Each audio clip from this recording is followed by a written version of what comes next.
no puede haber definitivamente un estudio de la radiología sin que esté acompañado de la anatomía. Para que nosotros podamos avanzar en esto, se me pasó darle saludos a todos. Espero que la charla esté amena. Siempre la anatomía pues nos trae de pronto malos recuerdos. Entonces, bueno, vamos a desarrollar el tema. Como les decía, va a ser muy importante que hagamos un breve repaso o un repaso de la anatomía para recordar los principios fundamentales. En el caso del cerebro, este tiene un estudio que se hace por dos divisiones, una anatómica y otra funcional. En el día de hoy vamos a abordar el estudio anatómico, ya que la funcional es bastante compleja en el estudio del cerebro, y iremos en el camino tocando algunos puntos en particular. En el cerebro, la anatomía de este viene marcada por la existencia de cisuras que dividen en varios lóbulos. En el cerebro tenemos dos hemisferios, 5 lóbulos, y estos están determinados como manera principal. La cisura central o de Rolando divide el lóbulo frontal del lóbulo parietal. La parieta occipital divide los lóbulos parietales del occipital, y la cisura lateral o de Silvio divide los lóbulos frontal y parietal del lóbulo temporal. Esto en cuanto a la anatomía parenquimatosa. Vamos a comenzar viendo y visualizando el estudio de la estructura ósea. Entonces, en estas series que tenemos, vamos a aprovechar una ayuda muy práctica. Si ustedes ven, en el margen inferior izquierdo tenemos una representación tridimensional de la calota craneal, y acá tenemos los cortes multiplanares en sentido sagital, axial y coronal. Comencemos viendo el plano axial. Acá tenemos, si ustedes miran en el modelo tridimensional, este corte inicial tiene hueso frontal en la región anterior y hueso parietal a los lados. La estructura craneal tiene la tabla externa, la tabla interna y la región central, que vemos acá como una superficie porosa, el díploe. Seguimos nuestro camino hacia la regiones más inferiores, viendo la región anterior con hueso frontal y la posterior en estos cortes altos, la representación parietal. A lo largo y a medida que vamos descendiendo, vamos incorporando más área de la representación de la bóveda craneal, y tenemos acá la aparición de una zona que tiene una densidad diferente a la de hueso que estamos viendo, en donde hay aire, y eso corresponde con el seno frontal. El seno y las cavidades paranasales que vamos a ver están constituidas o tienen en su interior aire, y ese va a ser su aspecto característico en los estudios tomográficos. Ustedes van a ver el contraste que hay entre el hueso y la representación de los senos, en este caso el frontal, aireado.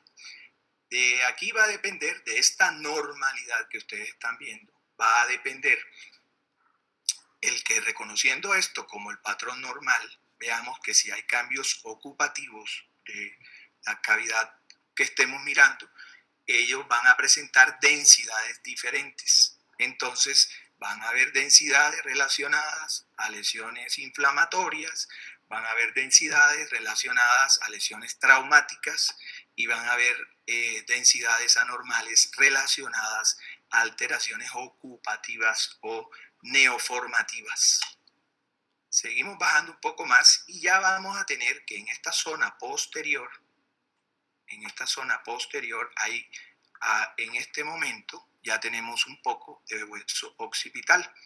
Acuérdense que el punto de reparo del aspecto tridimensional que les mencioné nos va sirviendo, incluso la interrelación multiplanar con las imágenes en coronal y sagital nos ayudan a ubicar las lesiones en sentido anterior, posterior y lateral, ¿verdad? En derecho e izquierdo.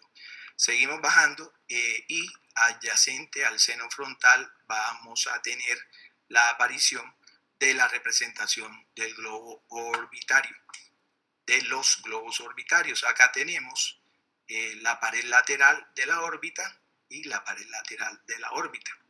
Esto viene correspondiendo a la cavidad orbitaria como tal, esta que vemos acá con el globo ocular y el globo ocular en el lado derecho. A este nivel ya se hacen evidente la presencia de otras zonas aireadas que llamamos las celdas más etmoidales. Estas tienen una disposición sobre la región anterior y son las celdas anteriores y tienen también una disposición un poco más posterior y son las celdas posteriores. Estas, así como su nombre lo indica, impresionan corresponder con celdillas de variable tamaño y estas también se tienen que ver de esta forma aireadas. El aire es el rey en los senos paranasales. Eso es lo que nos va a decir la normalidad de ellos. Si hay un cambio de densidad sobre las zonas aireadas, estaremos atentos a la existencia de patologías. Seguimos bajando y ya tenemos acá, en el corte que les mencionaba, el que se ha incorporado a nuestra valoración, la representación del hueso temporal. Entonces, en este nivel de corte tenemos estructuras de la representación occipital en la región posterior, parietal y temporal. Temporal, parietal y occipital. En esta región comenzamos a ver otras zonas aireadas que corresponden con la representación de las mastoides. Estoy echándome un poquito más para arriba para mostrar, bueno, aquí mejor vamos a detenernos un momento. Dentro de ese camino, aquí detrás de las celdas etmoidales, donde estábamos, que estas llegaban, aquí terminaban las celdas etmoidales posteriores, en íntimo contacto con ellas está la representación del seno esfenoidal. Este ya no tiene el patrón de celdas que teníamos acá de las celdas etmoidales y muestra unas cavidades grandes que pueden ser uniloculares o pueden estar tabicadas, ya que pueden tener una proyección a derecha o izquierda, depende del caprichoso desarrollo que haya tenido el mencionado seno esfenoidal. En ocasiones, como en este caso, también participa algún grado de neumatización de estructuras del hueso esfenoidal de forma asociada. Un poco más abajo tenemos acá, en el nivel de corte, ya estamos acá en el coronal sobre la representación temporal y aquí podemos ver todos. Vamos a hacer una cosa por aquí.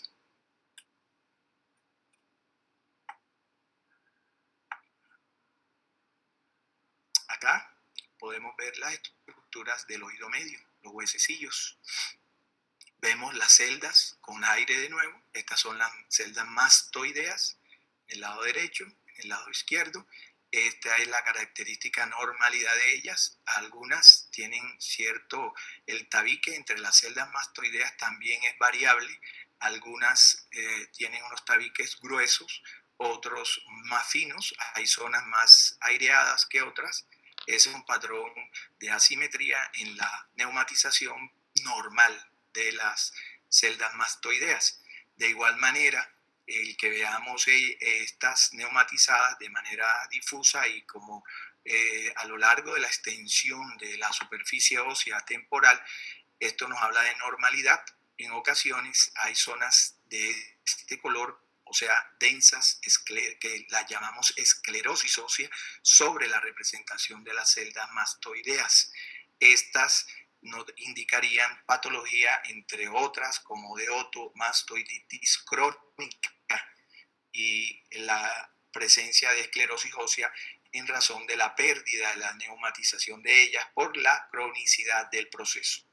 Tenemos entonces las estructuras del oído medio con los huesecillos, tenemos conductos auditivos internos y acá tenemos los conductos auditivos externos de manera muy bien delimitada.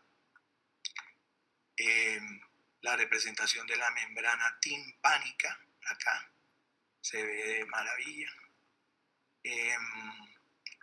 Luego vamos bajando y ya estamos llegando a la zona donde podemos ver desde hace rato, están sobre la región anterior los antros maxilares. Nos vamos a devolver para aprovechar y ver estos antros, para ver su morfología y su ubicación. Estos antros están en la porción anterior del cráneo sobre la cara e inmediatamente en relación a la representación nasal en sus paredes mediales. Acá tenemos la pared lateral y esta es la pared anterior. En lo normal del seno es, como les había dicho, la neumatización. Entonces, el aspecto aireado, el aspecto hipodenso del seno nos habla de normalidad. Y este paciente, este caso que tenemos acá como modelo anatómico, nos ayuda para que ustedes ya vayan aprendiendo cómo es que se ven los cambios inflamatorios en los senos paranasales. Si estamos hacia la parte más inferior de los senos, que se llaman los recesos alveolares, en razón de su posición, ahora cuando les muestre unos cortes coronales van a tener la óptica que quiero que tengan. Esto ustedes ven que aquí no hay aire y hay una densidad de tejidos blandos. Y si vienen acá al lado izquierdo, también alcanzan a ver que la pared, que debería ser lisa en este aspecto, como si fuera aquí, por ejemplo, esta pared no tiene sino el reborde óseo de la pared y aire, ¿cierto? Entonces ustedes notan acá un engrosamiento, una pérdida de la neumatización, una ocupación del antro en esta región, y esto aquí, cuando le ponemos la medición de densidad, nos va a dar tejidos blandos o moco, y nos va a dar, dependiendo de la cantidad de moco y de detritus que hayan aquí, unos números de atenuación discretamente elevados por la presencia de material proteinacio, mucoso, ¿verdad? Y cuando no es tan evidente la presencia de detritos de moco, tiene tendencia a dar valores bajos de 10, 15 unidades Hounsfield. En el lado izquierdo, el engrosamiento del antro es más limitado, es de menor expresión, y ustedes ven un reborde alrededor de la estructura ósea delgado y fino, mientras que acá ven un cambio ocupativo diferente. En la porción coronal lo vamos a ver diferente. Seguimos hacia la región inferior y aquí tenemos el peñasco del hueso temporal, y acá del lado izquierdo, del lado derecho. Estructuras adicionales, aquí ya estamos por fuera de esto. Ustedes pueden ver acá la apófisis odontoide, la representación. Vamos a cambiar de una vez. Acá se ve la apófisis odontoides, el atlas y el espacio atlanto odontoideo en este paciente. Aprovechamos con esta valoración sagital para ver, vamos a corrernos en este sentido, el que tenía los cambios inflamatorios era sobre el lado derecho. Aquí, esta era la imagen que quería mostrarles del antro maxilar derecho. Si lo ven, es la zona aireada sería la normal y esta muestra, esto lo llamamos un quiste de retención. Tiene una forma redondeada y tiene la densidad mencionada de tejidos blandos sobre el piso del antromaxilar. Esto es un quiste de retención. En el lado opuesto, y es una alteración inflamatoria que necesita tratamiento, y en el lado, perdón, vamos a ponerle sobre el lado izquierdo. Me está dando yo creo que vamos a tener que, por alguna razón se corta el paso hacia el lado izquierdo. Vamos a mirar en el coronal lo mismo. Vamos a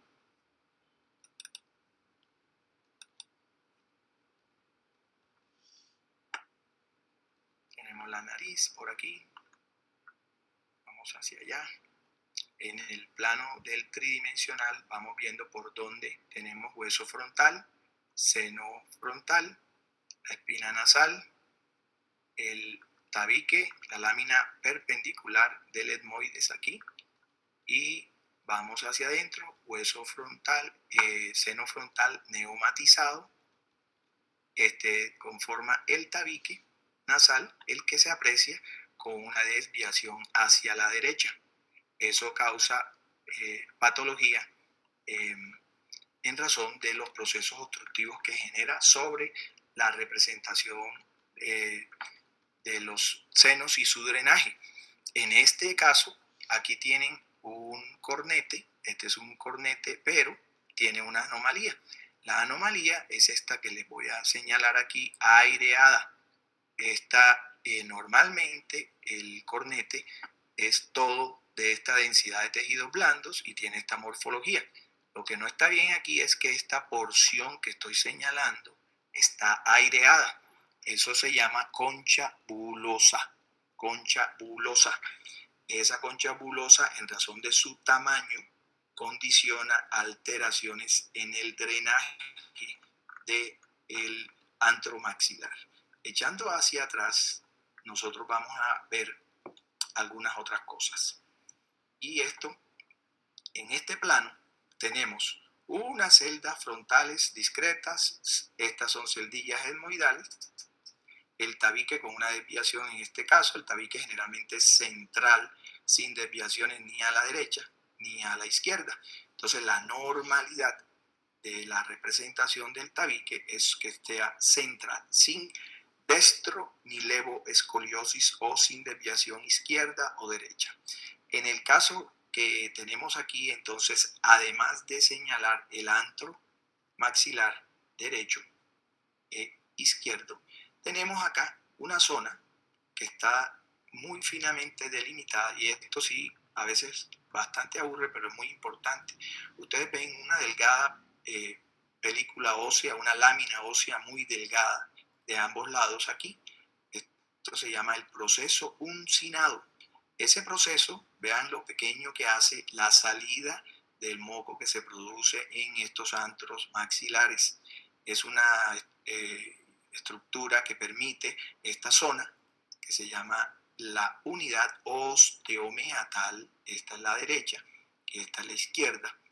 Con los avances de la cirugía endoscópica de otorrino para la patología sinusal, estas estructuras son muy importantes porque en este paciente que ustedes ven que tiene procesos inflamatorios, tiene algunas alteraciones que hacen pensar que la corrección de ellas va a terminar mejorando su enfermedad. Tenemos una desviación del septum nasal y tenemos una concha bulosa de gran tamaño. Esta concha condiciona obstrucción sobre esta unidad osteomiatal y este tabique desviado condiciona obstrucción sobre esta otra unidad osteomiatal. Por eso el paciente tiene cambios inflamatorios sobre ambos antros maxilares. Bueno, sigamos. Acá tenemos el piso orbitario y acá de igual manera el piso orbitario derecho. Seguimos hacia atrás, vamos hacia atrás. Aquí tenemos la apófisis Christa-Galli. Esta es una película delgada de la lámina cribosa del etmoides y seguimos viendo estructuras de hueso frontal. Por aquí hay un poco de efenoides, de hueso efenoidal, y tenemos acá porciones del arco cigomático. Prácticamente en estos cortes, al final nos había faltado mencionar el seno efenoidal en este plano coronal. Aquí lo vemos, en la de acá se lo imaginan en el sagital, y acá lo tenemos con un tabique en el centro, ¿verdad? Marcando derecho e izquierdo. Este muestra una neumatización hacia acá, como es una neumatización como variante anatómica y sin significado patológico. Sobre la región posterior o adyacente en este plano tenemos las alas mayores del efenoide y un poco de las alas menores del efenoide. Por aquí se ven en muy poca. Un momentico nada más que sí. Voy a mostrarles un poco de los agujeros ópticos que están hacia esta zona, no tan bien delimitados. En cuanto a, ya vimos, vamos a ver cómo nos va con el sagital. Aquí tenemos seno frontal, acá tenemos seno efenoidal, tenemos el clivus, acá tenemos la representación occipital. Aquí estamos en la línea media por todo el centro de como lo tenemos en el plano. Entonces, nada más nos vamos un poquito hacia el lado. Ella ha estado, esta es la pared anterior del seno esfenoidal. Aquí tenemos la silla turca, donde se deposita la glándula hipofisiaria. Prácticamente con este pequeño repaso que hemos dado por aquí, estamos llevando a cabo un estudio de las estructuras óseas. Vamos a pasar ahora un poco a el cerebro en la ventana paraparénquima. La idea inició cuando estábamos hablando de la cisura central o de Rolando. Esa la tenemos acá. Esta que viene aquí y esta que viene acá. Les había dicho que esta cisura divide el lóbulo frontal, ¿verdad?, del lóbulo parietal. Esta que está aquí es la cisura de Rolando o cisura central, ¿verdad? Este es el giro precentral y este es el postcentral. Estructuras anatómicas del cerebro determinadas por la proyección y ubicación de estas cisuras. Vamos a ir hacia abajo. En el plano que tenemos frontal y parietal, ¿verdad? Hay todavía un vestigio de la cisura central. Seguimos nuestro camino sobre las regiones anteriores del lóbulo frontal. Están los giros frontales superior, inferior y medio. Anatomía que de verdad es un poco ladrilluda. En esto es importante que en esta secuencia o en esta adquisición tomográfica paraparénquima dejamos a un lado la estructura ósea siempre que estemos analizando un paciente con trauma. Acuérdense que tienen que ver esa ventana que vimos inicialmente, la ventana ósea. Entonces, esta es para que veamos el contenido, motivo de nuestra tarea, el contenido de esa estructura y de esa bóveda craneal. Acá tenemos entonces que en los cortes usuales, vamos a tener una zona que corresponde con la estructura ósea, va a estar hiperdensa, y vamos a tener el tejido parenquimatoso cerebral con su característica densidad, y luego vamos a ver espacios de líquido cefalorraquídeo, y todos estos espacios son muy importantes en el estudio del cráneo y nos ayudan también en las patologías. Entonces, entre los surcos y entre las representaciones de las cisternas, esos espacios en algunos se llaman cisternas, luego vamos a ver las más importantes. Acá lo que es importante que tengan claro es que esto que tenemos acá, que son los ventrículos, están llenos de líquido cefalorraquídeo y su aspecto es el aspecto hipodenso de líquido. Lo hemos hablado antes cuando hemos hablado de las densidades. Ese aspecto de líquido lo ven ustedes que se replica en estas zonas. Estos son los espacios de líquido cefalorraquídeo que hay entre los surcos y circunvoluciones cerebrales. Su normalidad es que se vean como lo están viendo ustedes en este momento. Ese es el aspecto del líquido cefalorraquídeo normal. Si hay una zona de estas que pierde su hipodensidad normal y por el contrario lo vemos hiperdenso en un estudio sin contraste, deberán pensar que hay una anomalía. Si es en el contexto de un trauma, deberán pensar que corresponde con sangre. Entonces, cuando estemos hablando de sangrados, traumas y todo lo que el sangrado traumático y no traumático, ustedes van a ir a buscar en este estudio una zona hiperdensa y ya estas zonas hiperdensas podrán estar en el parénquima o en estos espacios que les estoy mencionando, tanto en los espacios corticales como en la representación ventricular. Entonces acá tenemos que en el cerebro, además de esos espacios que están acá, tenemos los ventrículos y estos ventrículos son pares, ¿verdad? Tienen su disposición hacia la línea media, tienen un cuerno, se llaman ventrículos laterales y tienen un cuerno frontal, un cuerno occipital y también tienen un cuerno temporal. Ese está un poco más abajo y no siempre se ve. La normalidad en muchas veces es que se esté normal. Cuando vamos avanzando acá, y esto lo van a ver después mejor con la resonancia, al ladito de los ventrículos, en la parte, vamos un poquito más arriba, en la parte, esta zona que se ve más oscura, que se ve hipodensa de manera relativa, es la zona de la sustancia blanca. Y la zona de afuera de la cortical, de la corteza, es la sustancia gris. En la tomografía no se define tan bien esos elementos de sustancia gris, pero sí logramos identificarlos. En verdad, sí los logramos identificar acá. Y ahora, cuando les muestre la resonancia, van a ver la diferencia. También hay zonas de sustancia gris adyacentes a los ventrículos. Esas zonas de sustancia gris adyacentes a los ventrículos son los ganglios basales. En ellos, por ejemplo, acá tenemos la cabeza del núcleo caudado en el lado izquierdo y acá en el lado derecho.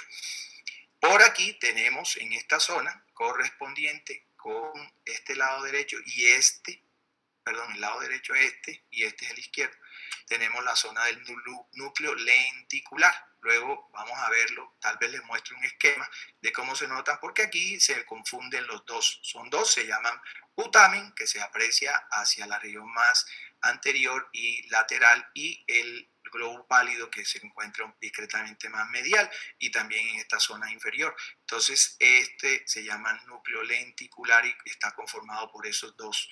Acá por esta zona, que ahí sí se las estoy imaginando, viene por aquí y sigue por aquí. Es la comisura anterior, tiene la cápsula anterior y tiene un brazo anterior, una rodilla y un brazo posterior. Les garantizo que lo vamos a ver mejor en la resonancia. Seguimos bajando, acá estamos con los ventrículos. En los ventrículos es importante saber que ellos tienden a ser simétricos, pero hay asimetrías que se aceptan dentro como variantes normales. De hecho, si ustedes ven aquí, este ventrículo muestra un discreto volumen mayor que este de acá. Si lo están viendo comparativo, y no significa que haya ninguna patología, eso es una variante.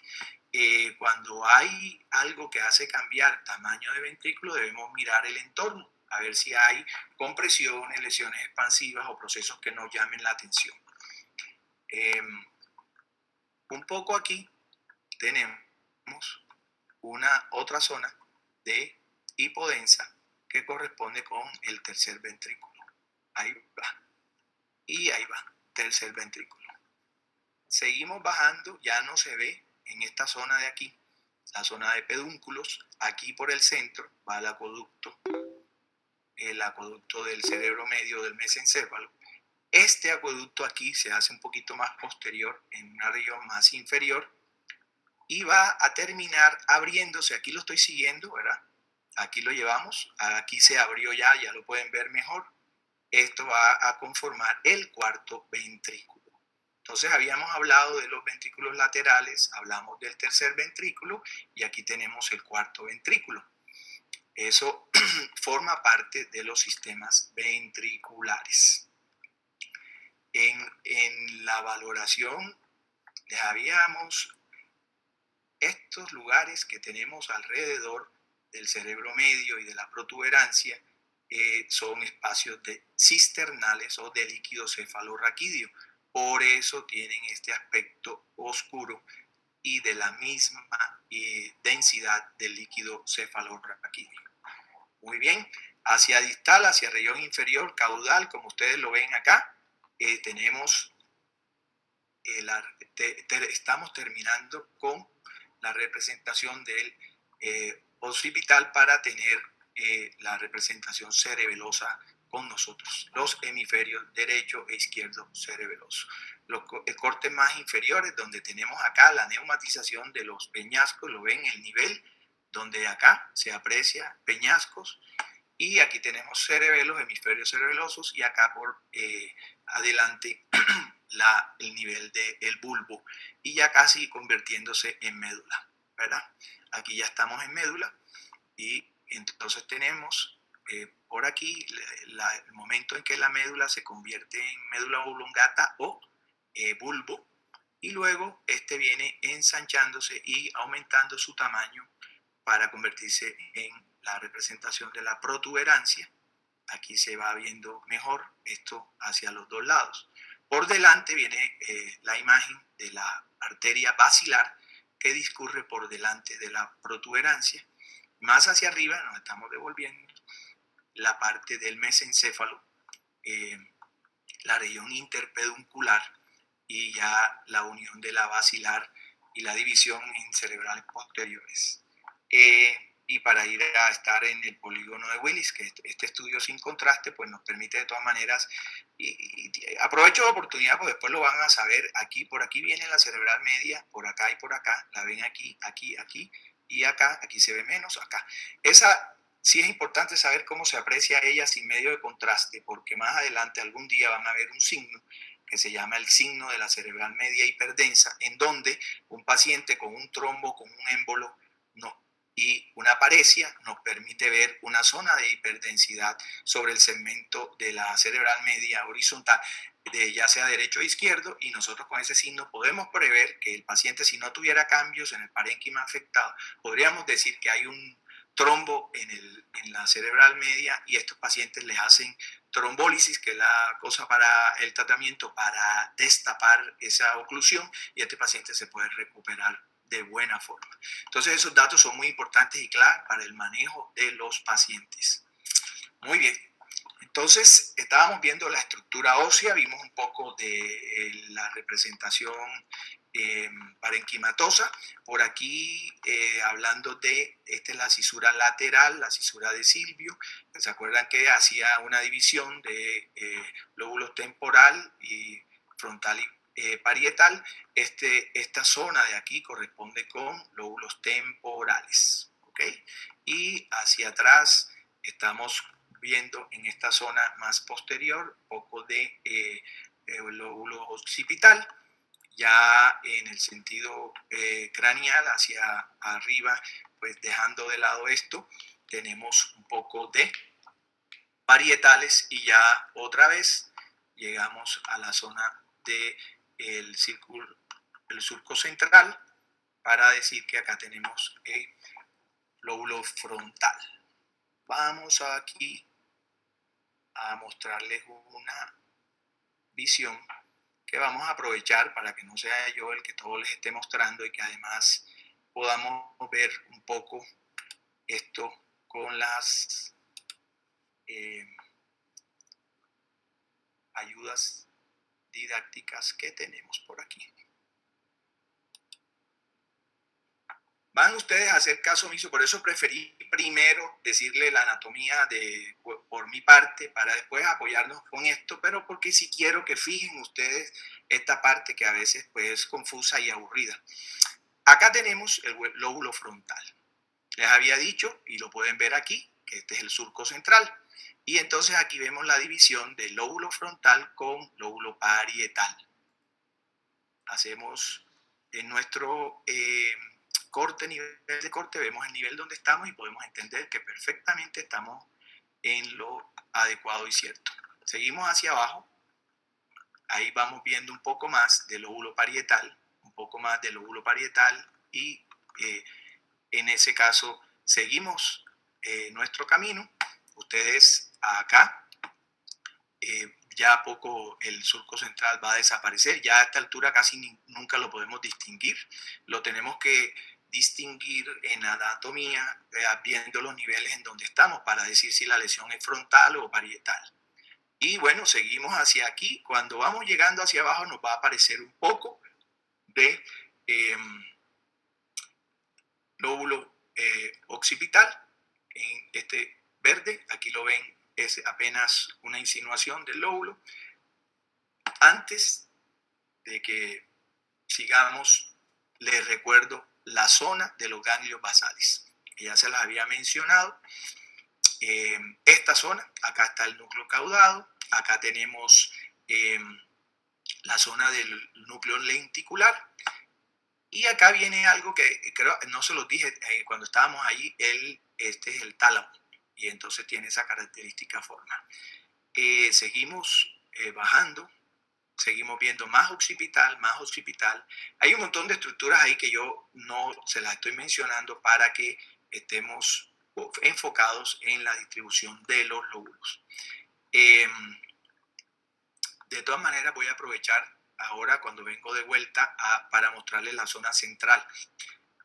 Seguimos más lóbulo occipital, y ya aquí está apareciendo el hemisferio cerebeloso derecho, ¿verdad? Entonces ya viene cerebelo aquí. Esto aquí era donde estábamos, y bueno, llegamos al final de cuando les había hablado de las mastoides, del peñasco. Nos devolvemos aquí, a partir de aquí tenemos hemisferio cerebeloso derecho, hemisferio cerebeloso izquierdo. Acá estábamos con ya el nivel de médula, acá, médula espinal. Aquí estamos con los odontoides, aquí ya nos vamos para arriba, y entonces más o menos aquí ya comienza el bulbo, ahí termina la médula, comienza el bulbo. Nos vamos arriba, seguimos, ¿verdad? Y vamos hacia adelante. Esta bulbo, exactamente en el surco bulbo pontino, que ahora se lo voy a mostrar en sagital, ahí se hace el límite superior del bulbo y comienza la protuberancia, que la tenemos acá también en azul. Entonces seguimos, se nos va haciendo más evidente, más prominente. Vean cómo es en el lado contralateral, para que vean la forma característica de la protuberancia. Esa protuberancia, cuando seguimos subiendo, va a terminar en el cerebro medio o mesencéfalo, y entonces acá ya cambia la forma, y también hay un surco bulbo mesencéfalo protuberancial donde emerge el tercer par, y ahí comienza el cerebro medio. Ya estos son los pedúnculos cerebrales en esa zona de cerebro medio. Entonces, en este repaso vimos los lóbulos cerebrales. Un repasito por acá para que vean el globo ocular, que todo el mundo los conoce, la grasa periorbitaria, la pared lateral de la órbita. Bueno, otra estructura que vamos a estudiar ahora, vamos a ver los senos venosos durales. Para que avancemos, lo vamos a estudiar con contraste, para que tengamos una visión de los senos venosos. Con contraste y nos vamos a ir, déjenme quitar ese desorden de luces por aquí. Aquí no tenemos. Nos vamos por aquí. Entonces acá evidentemente cambió el cerebro en razón de que tiene medio de contraste.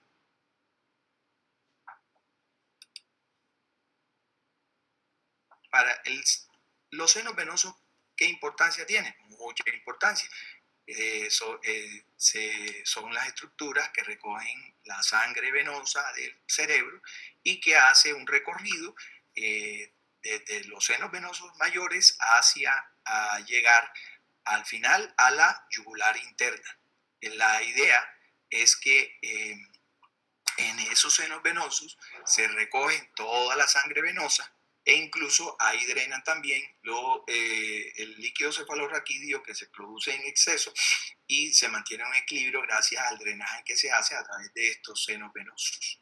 Y entonces en esos senos venosos tenemos el seno mayor, es el seno longitudinal superior, que viene desde la región anterior frontal a la región posterior occipital, que va a todo lo largo de la cisura interhemisférica. Aquí ustedes lo están viendo hiperdenso, están viendo esta zona blanca con medio de contraste, que es el seno venoso contrastado, el seno venoso longitudinal superior.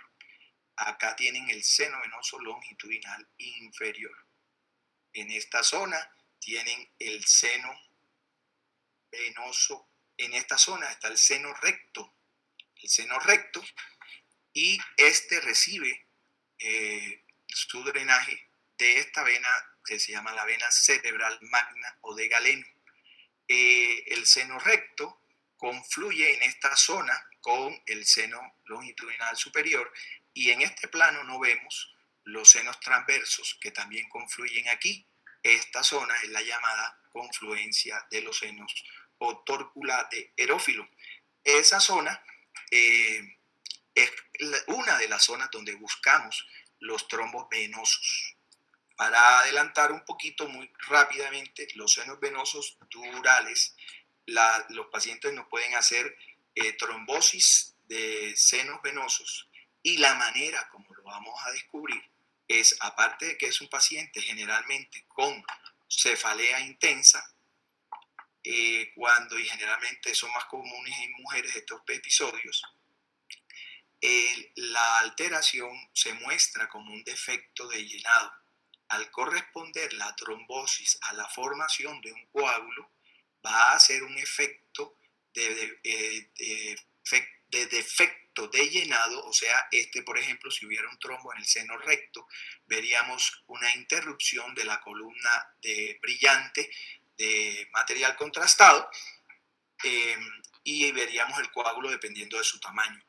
Entonces tenemos que buscar esos defectos de llenado a lo largo del trayecto y representación anatómica de los senos venosos. Por eso es que es importante conocer la anatomía.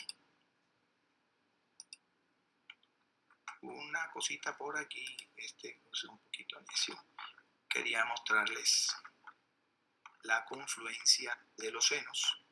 Entonces ustedes ven, porque ya vieron, aquí viene el seno longitudinal superior y estos son los senos transversos. Lo vamos a ver más gorditos, más bonitos, más abajo. Aquí viene, esta es la confluencia de los senos.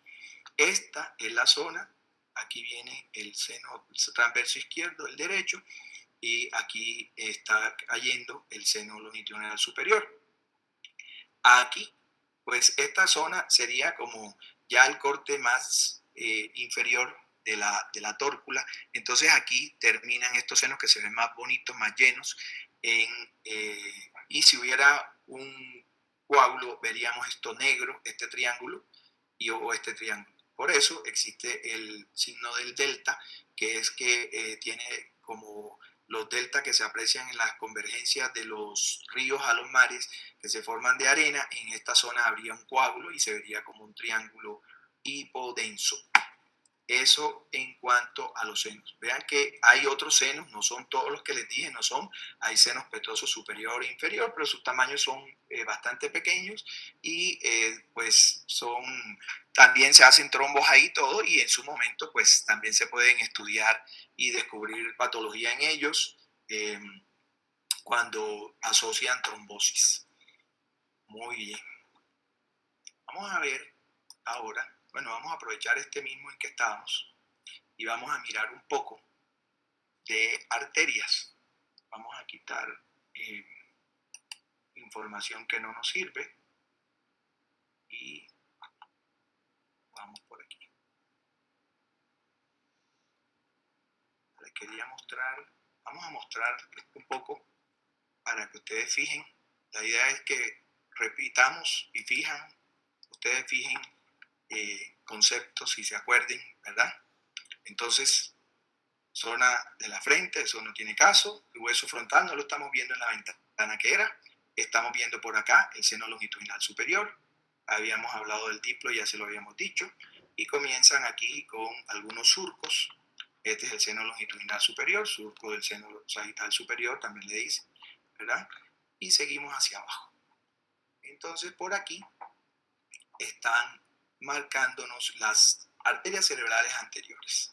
Vamos a ver si un poquito más abajo, esas son ramas del polígono de Willis, que ya nos vamos a enfocar en él. Aquí tenemos varias, esto mejor vamos a hacer así porque ahí hay mucha basura. Acá tenemos las cerebrales anteriores, una y otra, ¿verdad? Ellas tienen una que se llama la comunicante anterior, que como el nombre lo dice, pues comunica estos dos segmentos. No lo estoy viendo muy claritos aquí y podría ser que fuera este segmentico pequeñito que está acá.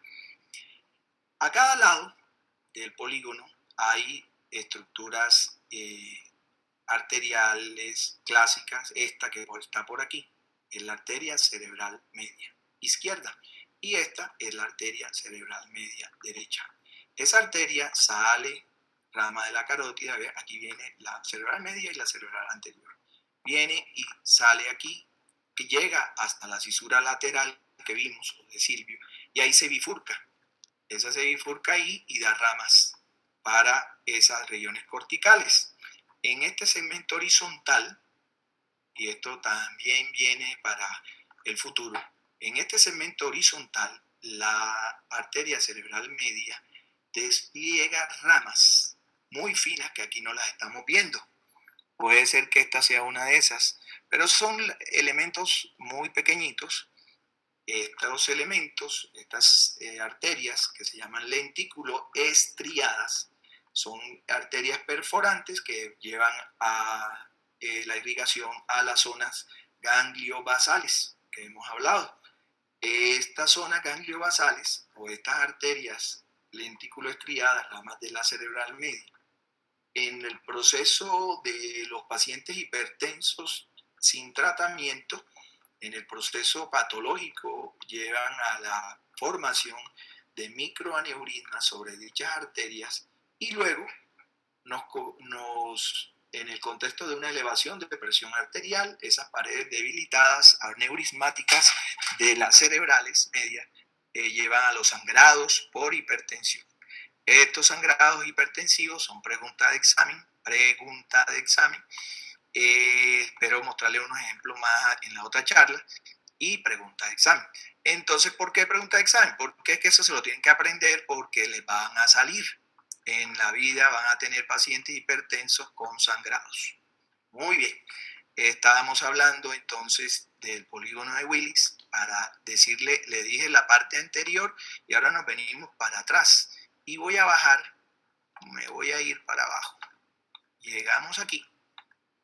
Y ustedes tienen aquí a la derecha y a la izquierda dos estructuras tubulares, redondeadas, hiperdensas, que corresponden con las arterias vertebrales. Las arterias vertebrales derecha e izquierda se unen en su región anterior y dan origen a la arteria basilar. Aquí la tienen. Aquí viene la arteria basilar como una sola y viene por delante de la protuberancia y llega y luego ella va a ver, este es el surco interpeduncular en el cerebro medio y aquí está la basilar dando origen a una arteria hacia la derecha y otra a la izquierda que son las cerebrales posteriores.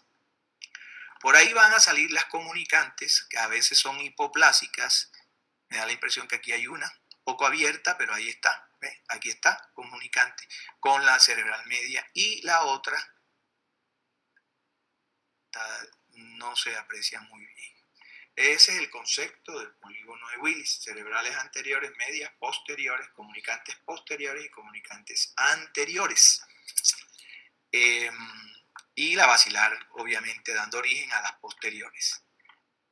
Bueno, ¿qué más? Entonces hemos visto vascularidad arterial, hemos visto senos venosos, hemos visto lóbulos cerebrales, hemos visto un poquito de las fisuras, de las más importantes. Hay infinidad de fisuras y también hay infinidad de circunvoluciones y de giros que no tienen caso que las veamos. También hemos analizado un poco lo de los senos paranasales. Ahora vamos, ¿tienen alguna pregunta? ¿Ya están aburridos? Yo imagino que sí. Voy a salirme de aquí un momentico para buscar unos cortes que les voy a mostrar de resonancia.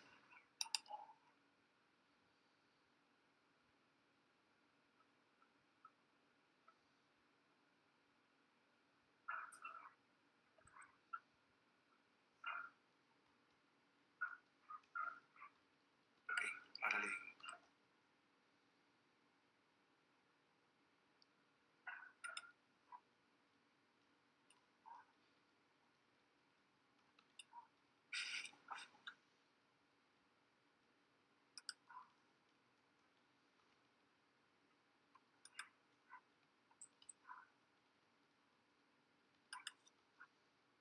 Sí, ya estamos cargando la parte que corresponde con resonancia.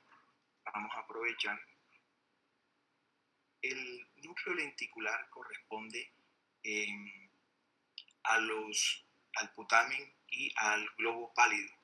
El cuerpo estriado está en esa área anatómica, pero lo conocido como núcleo lenticular corresponde prácticamente a la representación del putamen y del globo pálido.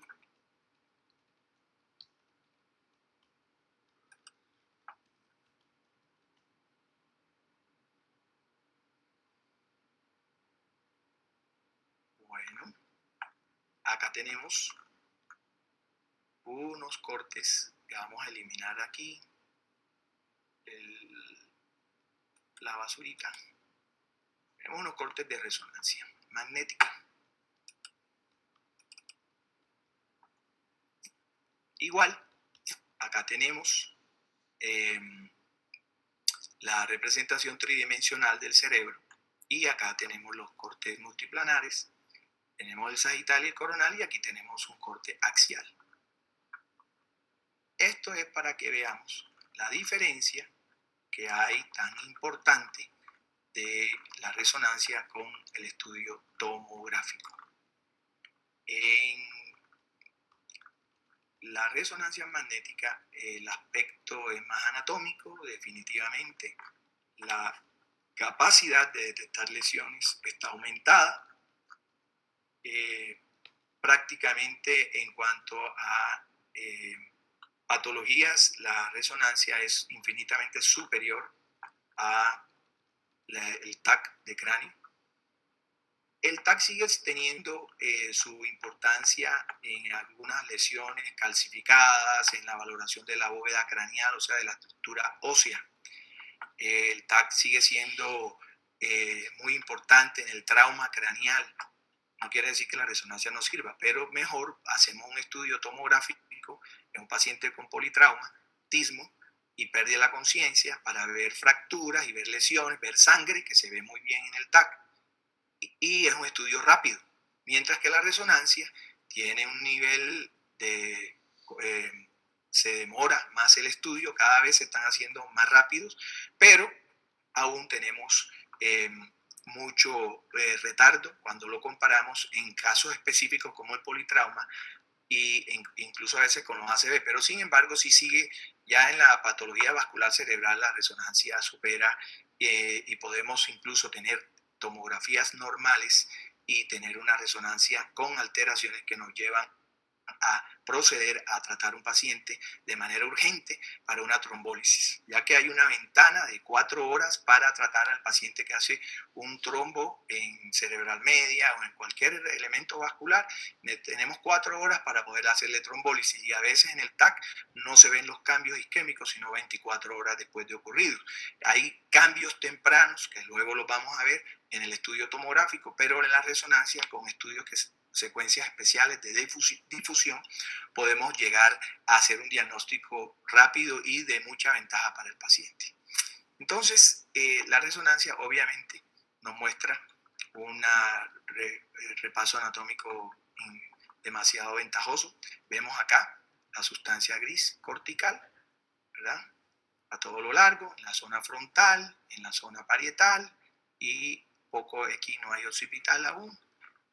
Ya acá abajito, aquí por esta zona, ¿sí? Entonces tenemos esto de esa forma. Por aquí tenemos los famosos giros rectos de los lóbulos frontales. Son estructuras que esa no se les olvida. ¿Por qué no se olvida? Porque están en la parte inferior del lóbulo frontal y se llaman así, giros rectos. Y son rectos y los dos son muy parecidos como prolongaciones establecidas en la región anterior en el polo frontal del cerebro. Muy bien, acá tenemos la cisura de Silvio. Ustedes pueden ver que los espacios cisternales se ven de manera muy evidente en el estudio de resonancia, la zona de la cisura de Silvio, el tejido de la representación temporal. Y acá veníamos llegando a la zona de los ganglios basales. Acá tenemos esto que tenemos acá, ventrículos. Ventrículo lateral izquierdo, ventrículo lateral derecho. Cabeza del núcleo caudado. Vea que bien se ve. Núcleo lenticular. Este corresponde con el putamen y esta zona de aquí con el globo pálido. Aquí. ¿Ves? Esta zona de acá. Esta zona de aquí corresponde con las regiones talámicas. ¿Ves? Aquí se ve la diferencia. Acá está la rodilla, el brazo anterior de la cápsula interna, el brazo posterior. Vamos a buscar lo que se vea mejor aquí. Hace esta curvita, una para allá, anterior, la rodilla, y una para acá, posterior. Posterior, rodilla, anterior. Cabeza del núcleo caudado. ¿Qué más? Vemos la sustancia blanca. Y esta secuencia es un T1. ¿Se acuerdan? El líquido cefalorraquídeo es oscuro hipointenso. T1.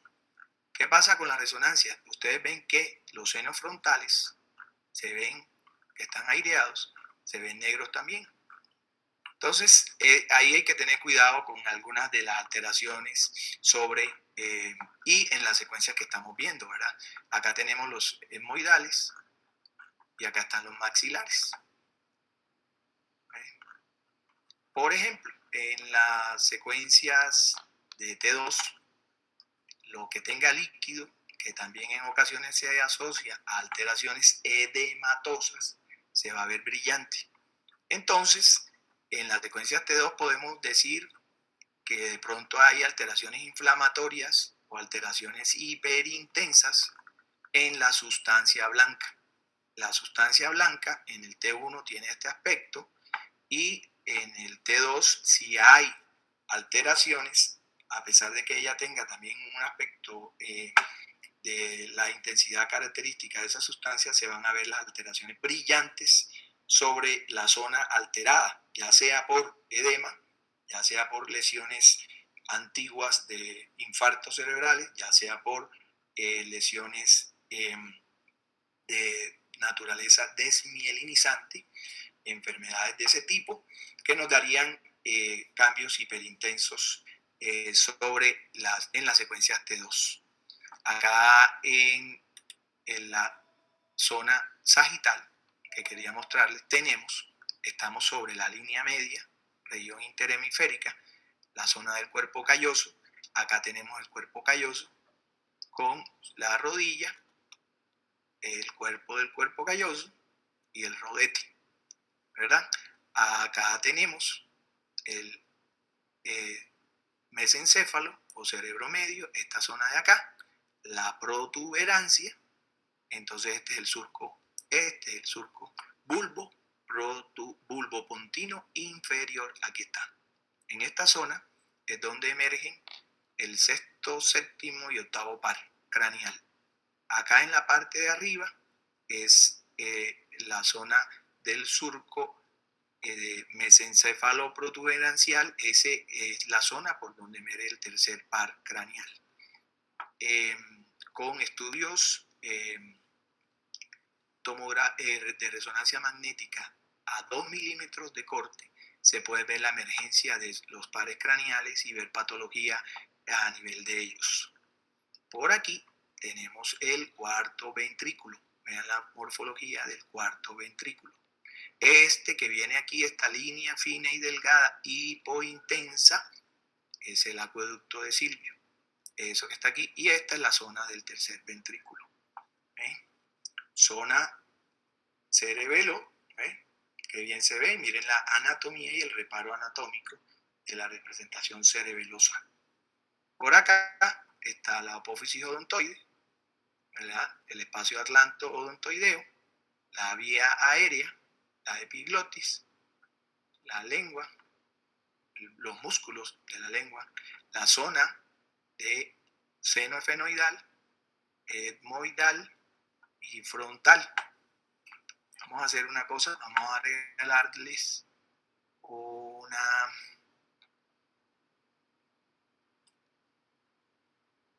Yo creo que esto, con tanto nombre, ¿verdad? Prácticamente ves, aquí hay algunos fascículos que en verdad en la práctica no vamos a volver a verlos. Ustedes, fascículo coniforme, eso no tiene importancia. Por aquí por delante de la protuberancia va la basilar, ¿se acuerdan? Acá en esta secuencia no se ve mayor, por ahí va dispuesta la arteria basilar.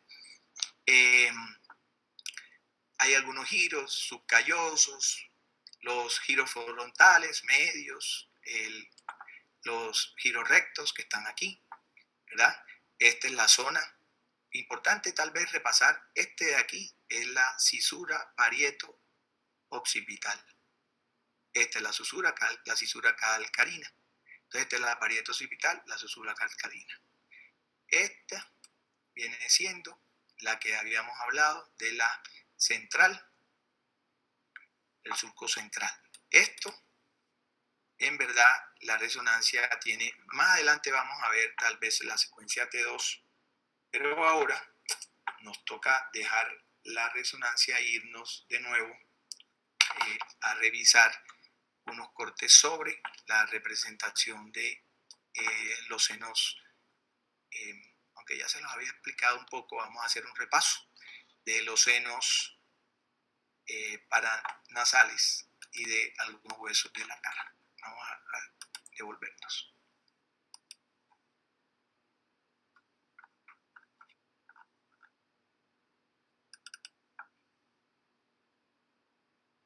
Vamos a ver por aquí.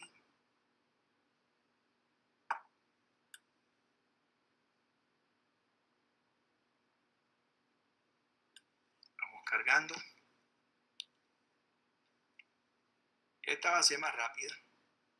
Acá tienen la representación tridimensional de la cara.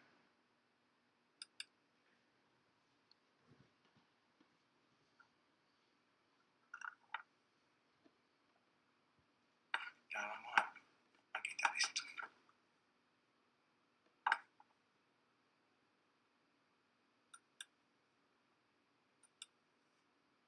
Repasamos, seno frontal. Si este fuera el mismo paciente de antes, que no creo, el que les había mostrado, tenemos acá el seno frontal. Y ese seno frontal, en el lado derecho está neumatizado y en este lado no lo ven que no está neumatizado. Aquí tiene cambios inflamatorios. Seno frontal, hueso frontal. Estos cortes tienen medio de contraste. Ahí se ve las estructuras craneales y arterias cerebral media, la cerebral anterior. Esta es la zona del seno cavernoso, a cada lado de la región de la silla turca, ahí está. Globos oculares. Ahora bien, el tabique nasal. Este muestra desviación a la izquierda. Aquí muestra conchas bulosas grandes de los dos lados. Este es otro paciente. Esta concha bulosa condicionando compresión acá y acá hay otra. Entonces tiene conchas bulosas bilaterales. Antromaxilar. Antromaxilar. La desviación evidente y notoria septal, comprimiendo aquí esta zona. De hecho, al parecer el proceso ha podido hacer hasta una sinequia. Esta, la alteración obstructiva condiciona alteración inflamatoria en esta zona y acentúa las alteraciones obstructivas respiratorias y de obstrucción acá. Debería tener un poquito de inflamación, ahí la tiene, del antromaxilar, en razón de esa desviación del tabique. Aquí tiene un poquito. Estos son los antromaxilares y en este caso tiene sobre el antromaxilar engrosamiento en la parte inferior. Mastoides, otro ejemplo, bien neumatizadas. Mastoides bien neumatizadas. Conducto auditivo externo, conducto auditivo externo. Canal carotidio aquí, canal carotidio acá. Este como está con contraste se ve muy bien. Conductos auditivos internos, huesecillos. No hay alteraciones destructivas de estos ni ocupativas del oído medio, que sería aquí, donde están las estructuras de los osículos, y acá las celdas mastoideas bien neumatizadas.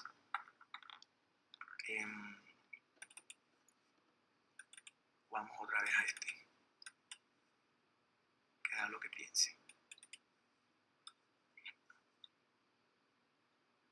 Cambiame aquí. Vamos a ver. Hemos tenido un problemita con el corte en sagital. Voy por aquí. Mientras tanto vemos esas conchas bulosas prominentes, ¿verdad? Esto es pacientes de cirugía en relación de esas alteraciones. Entonces, hemos estado viendo las estructuras craneales, el contenido y la parte ósea. Ustedes deben repasar un poco más esa anatomía, igual para su aprendizaje. El tema de nosotros acá tenemos que tener claro las ventanas, la ventana ósea, la ventana parenquimatosa, la ventana de cerebro, cómo se ven las estructuras óseas en cada una de estas cosas, cómo se ve el parénquima, el líquido cefalorraquídeo, su densidad y aspecto, los espacios del líquido cefalorraquídeo, su densidad y aspecto, viendo varios de estos tags y de resonancias normales, repasando la anatomía, vamos a estar preparados para ver patología.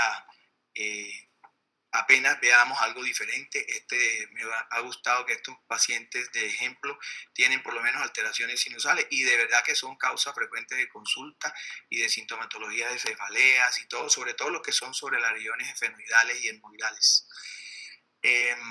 Bueno, yo pienso que ahora tenemos ya un avance en el tema que teníamos inicialmente propuesto. Por aquí vamos a levantar, ustedes por ahí me pueden, cualquier pregunta, duda que tengan para dar por terminada la charla.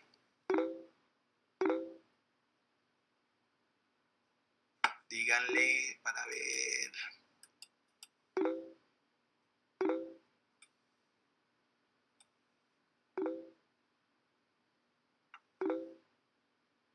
Muy bien.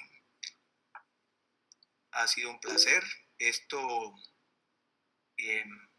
el próximo miércoles vamos a ver casos de estudios normales y vamos a ver muchas cosas, hasta variantes anatómicas, para estudiar la parte normal y no caer en errores por variantes anatómicas.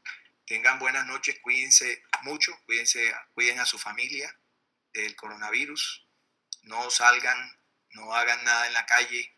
Ahora es de estar guardados, sobre todo estos 15 días que siguen. Mucha suerte.